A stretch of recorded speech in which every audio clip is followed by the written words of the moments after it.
યમુનાજીના જલને શુદ્ધિકરણ કરવા ખાસ હસ્તાક્ષર અભિયાન છેડવામાં આવ્યું છે, જેને પગલે પોરબંદરના રાજીવનગર ખાતે આવેલ શ્રી વલ્લભ ગૃહ હવેલી ખાતે બેઠક બોલાવી હતી. યમુનાજીના શુદ્ધિકરણ માટે ખાસ અભિયાન ચલાવવામાં આવ્યું છે, જેમાં વૈષ્ણવાચાર્ય દ્વારા પણ આ અભિયાનમાં જોડાવા વૈષ્ણવોને અપીલ કરવામાં આવી છે. હાલની સ્થિતિમાં યમુના નદીમાં ખૂબ પ્રદૂષણ ફેલાઈ રહ્યું છે, ત્યારે આ નદીને શુદ્ધ કરવા અને પ્રદૂષણ મુક્ત કરવાની તાતી જરૂરિયાત ઉદ્ભવી છે. વૈષ્ણવો દ્વારા સરકારને રજૂઆત કરવા અને લોકોને જાગૃત કરવા બેઠક બોલાવવામાં આવી હતી, જેમાં ગૌસ્વામી 108 ચંદ્રગોપાલજી મહારાજ, કાકા વલ્લભજી, ગૌસ્વામી ઉત્સવરાયજીની ઉપસ્થિતિમાં મીટિંગમાં હસ્તાક્ષર ઝુંબેશને વેગ આપવામાં આવ્યો હતો. મોટી સંખ્યામાં વૈષ્ણવો ઉપસ્થિત રહ્યા હતા અને હસ્તાક્ષર કર્યા હતા. યમુના જલ શુદ્ધિકરણ અભિયાનને વધુ વેગવંતો બનાવવા ખાસ અપીલ કરી છે. યમુના નદીમાં પ્રદૂષણ કેટલું છે તે અંગે પ્રોજેક્ટર પર બતાવવામાં આવ્યું હતું.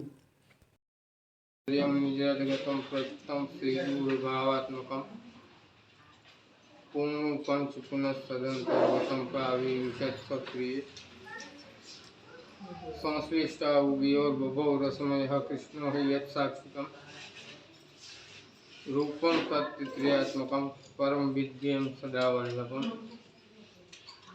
श्रीवल्लभ प्रतिनिधिं तेजोराशिं दयार्णवम् गुणातीतं गुणनिधिं शिवोपीनाथं.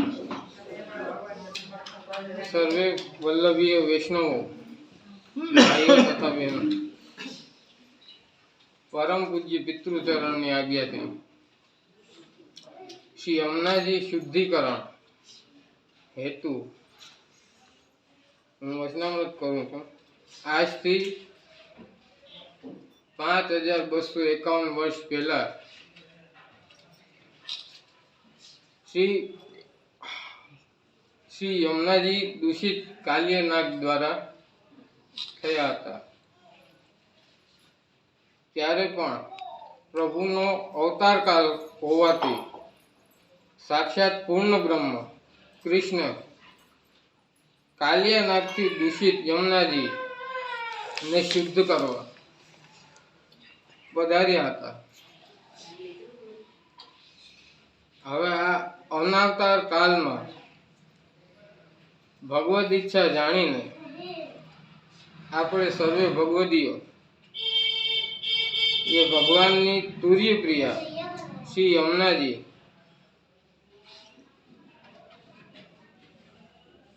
ને શુદ્ધ કરવા માટે આપણા દાસનું કર્તવ્ય સમજી ને યમુના જલ શુદ્ધિકરણ વિષયમાં હસ્તાક્ષર અભિયાનમાં હસ્તાક્ષર કરવા માટે આપ સૌને અમે આહ્વાન કરીએ છીએ. श्री मोदी जी तथा श्री योगी जी ने अपील करी अपनी धार्मिक भावना पहुंचाड़ी ने सरकार श्री ने जेटली वधु ने वधु अपीलों पहुंचे तो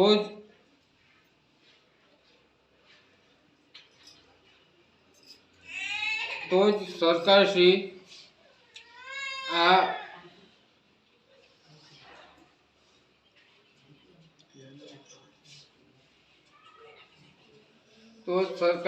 शुद्धिकरण माटे ध्यान वधारे आपशे अने वेलू थशे. प्रभुना दास साचा भगवत भक्त तरीके प्रभुनी आ इच्छा समझी કે આપણા દ્વારા આ કાર્ય કરાવવું જે યમુનાજી છે એ એમની ચતુર્થ પટરાણી છે, ચતુર્થ રાણી છે પ્રિયા, છતાં પણ એમને મહારાણીનો દરજ્જો આપેલ છે. તો એમને શુદ્ધ કરવા આપણે અતિ ઉત્સાહથી આપણું કર્તવ્ય જાણીને આમાં હસ્તાક્ષર કરી અને ભાગ લઈએ અને ભગવત પ્રસન્નતાના અધિકારી બનીએ. ઉલ્લેખનીય છે કે મથુરામાં આવેલ યમુના નદીનું પાણી ખૂબ પવિત્ર ગણવામાં આવે છે અને વૈષ્ણવો યમુનાજીના નીરનું આચમન કરે છે. યમુના નદી પ્રત્યે અને યમુનાજીના નીર પ્રત્યે વૈષ્ણવોમાં અતૂટ શ્રદ્ધા રહેલી છે. યમુના નદીમાં પ્રદૂષણ ફેલાઈ રહ્યું છે. યમુના નદીને શુદ્ધિકરણ કરવી જરૂરી બની છે. પુષ્ટિમાર્ગીય વૈષ્ણવો પોરબંદર સહિત ગુજરાતના જિલ્લાઓમાં અને અન્ય રાજ્યોમાં યમુના શુદ્ધિકરણ માટે ખાસ બેઠક બોલાવી અભિયાનમાં જોડાઈ રહ્યા છે. યમુના જળ શુદ્ધ થાય અને પ્રદૂષણ મુક્ત બને તે માટે હસ્તાક્ષર કરવામાં આવી રહ્યા છે. જય શ્રી કૃષ્ણ. શ્યામ સુંદર શિવને નારાયણ કી જય. આજકાલ જે યમુના શુદ્ધિકરણનું જે અભિયાન ચાલી રહ્યું છે, વલ્લભપુરના બાળકો એટલો પરિશ્રમ કરીને આગળ આવીને મા યમુનાની શુદ્ધિકરણ માટે અભિયાન ચલાવી રહ્યા છે. તો સર્વે વૈષ્ણવોનું, હું તો કહું એક ખાલી વૈષ્ણવોનું જ નહીં પણ સર્વ હિન્દુ સંગઠન, હિન્દુ સમાજનું કર્તવ્ય બને છે કે આપણે આપણી મા માટે, યમુના મા માટે આ અભિયાનમાં સહભાગી થઈએ, વધુમાં વધુ સિગ્નેચર કરાવીએ, આડોશી પાડોશી સગાવાલા બધાને આમાં ઇન્વોલ્વ કરી અને આ યમુના અભિયાનમાં આપણો સાથ સહકાર આપીએ અને વલ્લભપુરના મિશનને સફળ બનાવીએ. માં યમુના મહારાણી આપણી માં છે અને એ તો પરમ કૃપાળુ છે. આજે ઠકરાણી ઘાટ ઉપર જે કેમિકલવાળું પાણી ઘાટ ઉપર જઈએ તો ફક્ત કેમિકલવાળું જ પાણી હોય છે. જમનાજીની તો જલની ઝાંખી જ નથી થતી. તો માનનીય વડાપ્રધાન શ્રી નરેન્દ્ર મોદીજી અને યોગી સરકારજીને એક જ નમ્ર વિનંતી છે કે આ અમારી માં યમુના મહારાણીના જે અશુદ્ધ જલ થઈ ગયું છે તો એને શુદ્ધ કરાવી અને અમારા વૈષ્ણવ સમાજમાં આનંદ થાય. બસ એટલી જ વિનંતી છે. ચેનલને સબસ્ક્રાઈબ કરી, લાઈક કરી, ફોરવર્ડ કરવાનું ભૂલશો નહીં.